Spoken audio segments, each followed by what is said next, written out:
Everyone has their list of essential 80s action movies, and everyone knows the big names. But the decade had more to offer outside the usual suspects. Good movies who were victims of bad timing.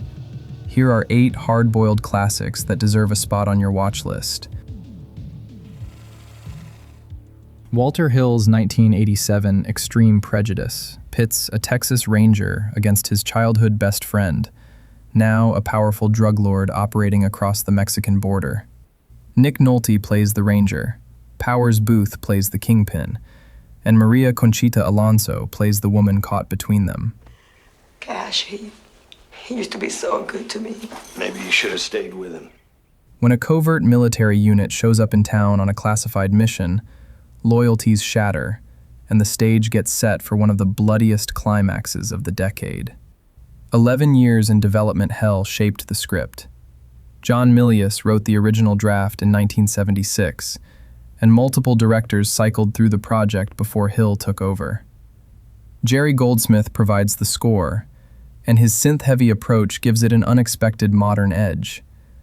Clancy Brown, who co-stars as part of the military unit, put it this way: Extreme Prejudice is the last of the Mohicans, and I don't think we'll ever see a film made like that again, because it's Walter Hill's homage to Sam Peckinpah.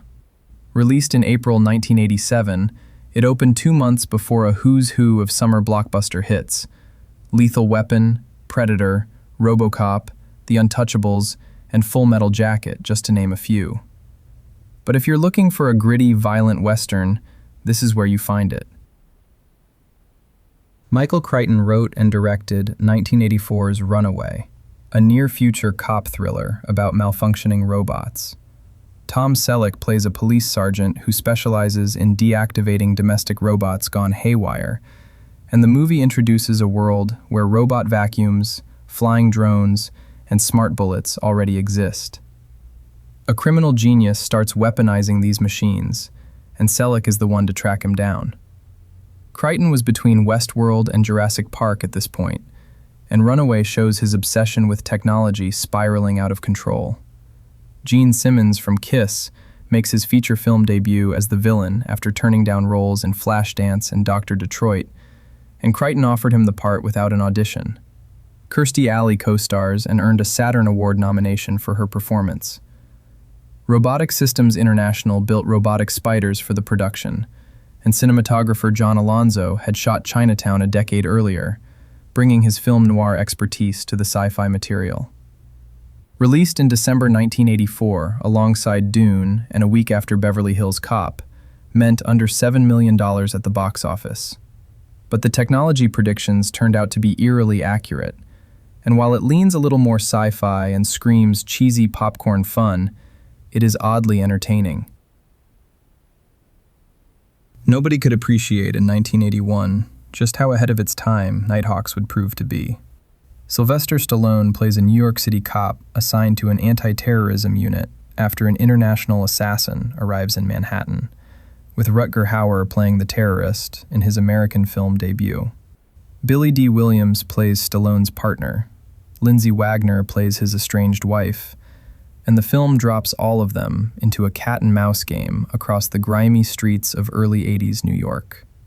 Chaos defined the production from the start.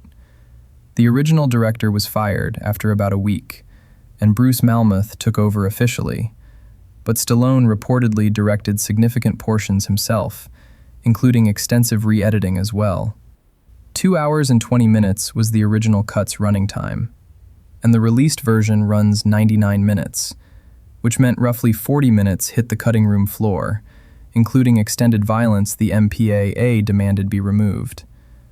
Stallone would later say that the movie was a very difficult film to make, namely because no one believed that urban terrorism would ever happen in New York. Obviously, he was onto something, and the film still holds up today.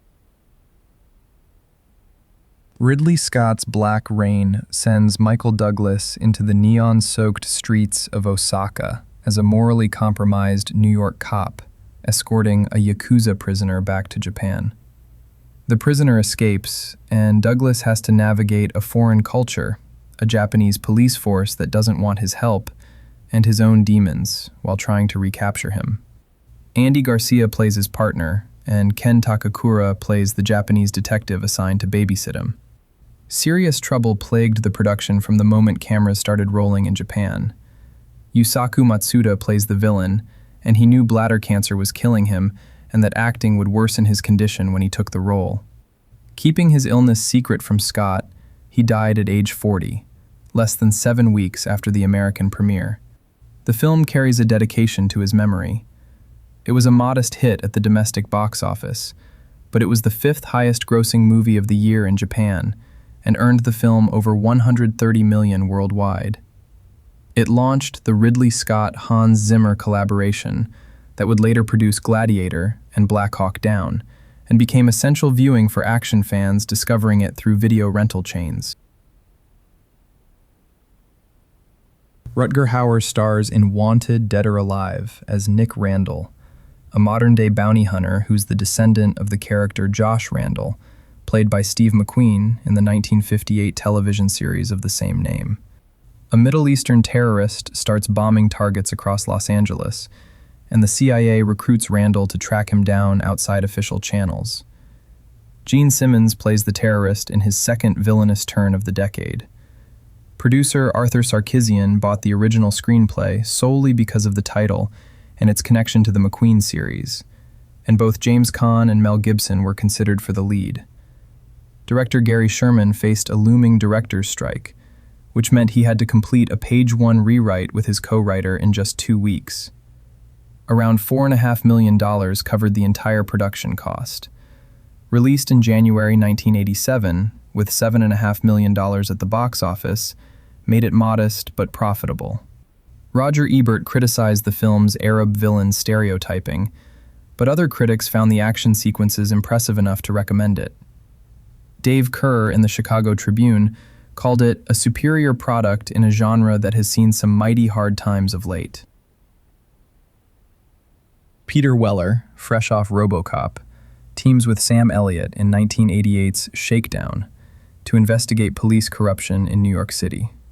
Weller plays a public defender about to leave the profession for a corporate law gig, and Elliott plays a rogue cop who doesn't trust the system. Weller's client claims he shot a cop in self-defense, and these two unlikely partners start unraveling a conspiracy that reaches all the way up the chain. Director James Glickenhaus shot the film on location across the grittiest parts of 1980s Manhattan, and the film captured real 42nd Street peep shows and sleazy theaters in their final years before the Giuliani cleanup, making it a genuine time capsule of a New York that no longer exists. A fight on the Coney Island Cyclone roller coaster highlights the climax, and the finale features a jet flying around the World Trade Center, all of it done practically with no CGI. Sam Elliott reportedly turned down the project twice because of the script's violence, but changed his mind after considering its strong anti-drug message. Gene Siskel called it a rollicking, thrilling, and funny police picture that makes Beverly Hills Cop look as if it was photographed in slow motion. Another 80s video store gem that found its audience through word-of-mouth recommendations.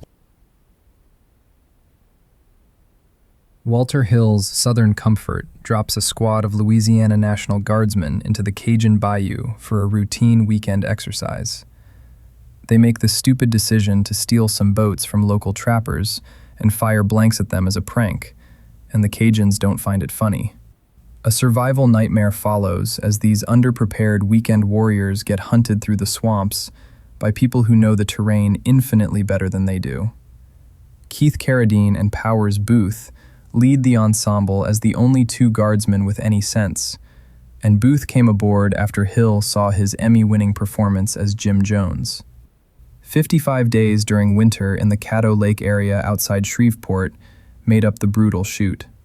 Booth later recalled that it was unbelievably tough because the actors would clamber out of the muck just in time to get back into it, and camera platforms would slowly sink into the bayou. Hill has always denied the Vietnam allegory, but the year is specifically 1973, which was the year America withdrew from Vietnam. Under $3 million came in at the box office, and Hill himself said it didn't make a nickel anywhere. Critical opinion has shifted dramatically, though, and Vinegar Syndrome released a 4K restoration in February 2024. If you've never seen it, it's worth tracking down. Code of Silence is widely considered Chuck Norris's best film, and the reason is simple. They treated it like a real movie. Andrew Davis directed what started as a Dirty Harry sequel called Dirty Harry 4: Code of Silence, written for Clint Eastwood. But Eastwood and Warner Brothers passed, and Orion Pictures paid $800,000 for the rights. Norris plays a Chicago cop caught between warring crime families while dealing with a partner who shot an unarmed suspect and expects him to cover it up. The title refers to the unwritten rule that cops don't rat on cops, and the film takes that moral dilemma seriously instead of brushing past it.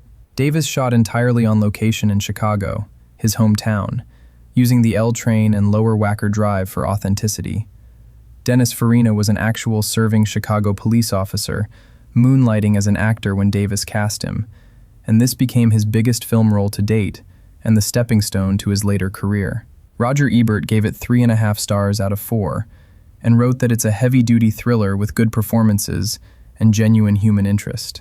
It debuted at #1 at the box office and grossed over $20 million total. Andrew Davis would go on to direct Above the Law, Under Siege, and The Fugitive. Chuck Norris would go on to continue being Chuck Norris.